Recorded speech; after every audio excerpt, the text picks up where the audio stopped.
भैया जरा ये देखिए तो, इस लड़की ने तो टॉप किया है। भैया आज की लड़कियां लड़कों से कम नहीं है। हाँ, अरे ये तो वही लड़की है जिससे मैंने अपने बेटे के विवाह के लिए रिजेक्ट किया था। ये तो बहुत बड़ी ऑफिसर बन गई। सुनती हो अक्षय की मम्मी? अरे अक्षय की मम्मी, क्या हुआ जी? अरे इधर आओ, जल्दी जल्दी आओ। अरे क्या हुआ? ये देखो, अरे वो जो गुजराती बहू के चक्कर में रिजेक्ट कर दिया था अपने बेटे का विवाह, वो बड़ी ऑफिसर बन गई। देखो उसकी फोटो छपी है। देखो, मैं उसके बाप से बात करता हूँ। रुकिए, पर वो तो अफसर बनने गई है और ऊपर से वो गुजराती बहू भी वहीं पर होगी, तो आप क्या करेंगे? अरे तो मेरा बेटा भी मार्केटिंग इंस्पेक्टर है, और रही बात उस गुजराती बहू की, तो मैं बात कर लेता हूँ। एक लेकर क्यों आए? अरे 2-3 ले लो, बहुत सामान लेकर आना है। फोन। ए विनोद। हाँ। अरे सोनिया की जहां शादी कैंसिल हुई थी वहीं से फोन आ रहा है। उठाइए, लाउड स्पीकर पे कीजिए। जी प्रणाम। जी प्रणाम। अरे भाई साहब, सोना के अगल बगल में कोयला होने से सोने की कीमत कम नहीं हो जाती है ना। ये बात मुझे देर में समझ में आई। आप मुझे माफ कर दीजिए। मैं आपकी बेटी का हाथ अपने बेटा अक्षय के लिए मांग रहा हूँ। आप हाँ कर दीजिए, मैं आपका जिंदगी भर एहसानमंद रहूंगा। जी आप ऐसी बात मत बोलिए, मैं अपनी बेटी की शादी करने के लिए तैयार हूँ। अच्छा, बहुत धन्यवाद। अरे विनोद भैया, अरे सोनिया की शादी तय हो गई रे। चलो। ए सोनिया की माँ, सोनिया की माँ। भाभी। सोनिया की माँ, सोनिया की माँ, कहाँ हो तुम? अरे इधर आओ, जल्दी आओ। आज हमारी बेटी की मेहनत ने कमाल कर दिया है, कमाल। हाँ। जानती हो, जो लोग हमारी बेटी का रिश्ता ठुकरा कर गए थे ना, आज उन लोगों का फोन आया था। हमारी बेटी का हाथ मांग रहे हैं वो। भैया, वो जो लड़का एमओ के पोस्ट पे था, उन्हीं लोगों का फोन आया है क्या? ए कमीने, तू किस मुंह से पूछ रहा है? हाँ? तुम दोनों पति पत्नी इस घर के माथे का कलंक बनकर आए हो। अरे दुष्ट, तुम ही दोनों की वजह से हमारी बेटी की शादी टूट गई थी। हम लोगों को कहीं का नहीं रहने दिया था, और आज देखो हमारी बेटी की मेहनत और उसकी किस्मत कि आज सब लोग हमारे सामने मजबूर हो गए हैं। अरे तुम दोनों तो इस घर के नासूर बन गए हो। तुम लोग तो हमारे खानदान के नाम पर कलंक हो, कलंक। अरे तुम दोनों तो इस घर के दाग हो, दाग। पूरे घर खानदान की इज्जत को मिट्टी में मिला दिया, मिट्टी में। अरे बस कीजिए, हो गया ना। आखिर आप दोनों कितना और बोलेंगे? नफरत की बिना हद होती है। अरे हर एक चीज की एक सीमा होती है। अरे ये लोग भी इंसान हैं। कितना खरी खोटी सुनाएंगे आप लोग?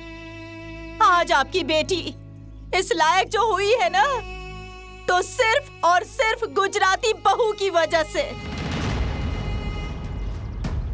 वो बेचारी रात दिन आप लोगों से छुपा के इतनी मेहनत से उसे पढ़ाया लिखाया और इस काबिल बनाया, सिर्फ आपकी बेटी के लिए। अरे हम लोग आज तक ये बात आपसे छुपा कर रख रहे थे, लेकिन आज अगर सोनी बिटिया का रिश्ता अगर सामने से चलकर आ रहा है ना, तो वो सिर्फ और सिर्फ गुजराती बहू की वजह से। आज हमारी सोनी का घर बसने जा रहा है ना, तो वो सिर्फ और सिर्फ गुजराती बहू की वजह से। इस घर और इस परिवार में जो खुशी का माहौल गूंज रहा है ना, वो सिर्फ और सिर्फ गुजराती बहू की वजह से। भैया जी, आखिर एक गलती के लिए कितना सुनाएंगे आप लोग? हाँ, अरे हम सब मिलकर इसे कितना ताना दिया हमने, कितनी बेइज्जती की हमने, उसके बावजूद भी ये दोनों लोग हमें पलटकर कभी एक शब्द तक नहीं बोले। जान रहे हैं क्यों? क्योंकि ये दोनों लोग ना हमारी बहुत इज्जत करते हैं, हमें अपना समझते हैं।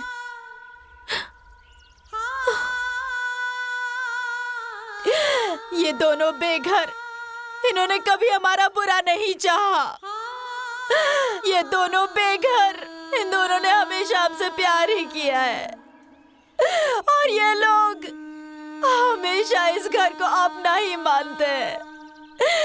मैं हाथ जोड़ती हूँ आप दोनों भाई के आगे कि अब ये नफरत की दीवार खत्म कीजिए और इन दोनों बेघर को इस घर में सुख चैन से जीने दीजिए।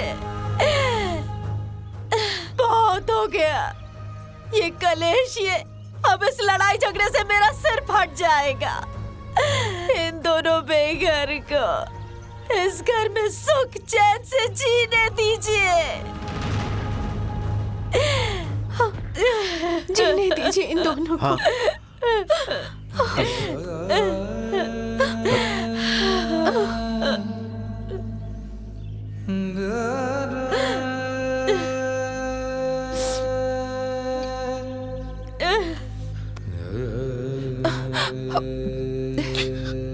ए छोटे, ए छोटी, मैं तो तुम्हारे आगे हाथ भी नहीं जोड़ सकता क्योंकि मैं तुम्हारा बड़ा भाई हूं ना। वैसे छोटे, हम लोगों को माफ कर दो। तुम्हें हम लोग गैर समझ रहे थे, माफ कर दो भाई। गुजराती बहू, हम लोगों को माफ कर दो। अरे हम लोग ना बहुत छोटी सोच के हैं ना। इंसानियत के चक्कर में इंसान को ही भूल बैठे हम लोग। ए बहू, अरे तुम तो आग नहीं, तुम हीरा हो, हीरा।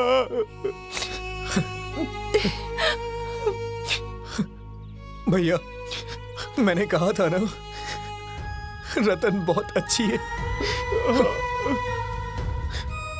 मैंने कहा था ना भैया, मैंने कहा था। अरे छोटे, तुमने कहा था भाई, तुमने कहा था, तुमने कहा था भाई। ए सोनिया की माँ। हाँ। और छोटी, अब आज से ना हम लोग तीनों भाई एक साथ रहेंगे। अब सोनिया की शादी हम मिलकर करेंगे।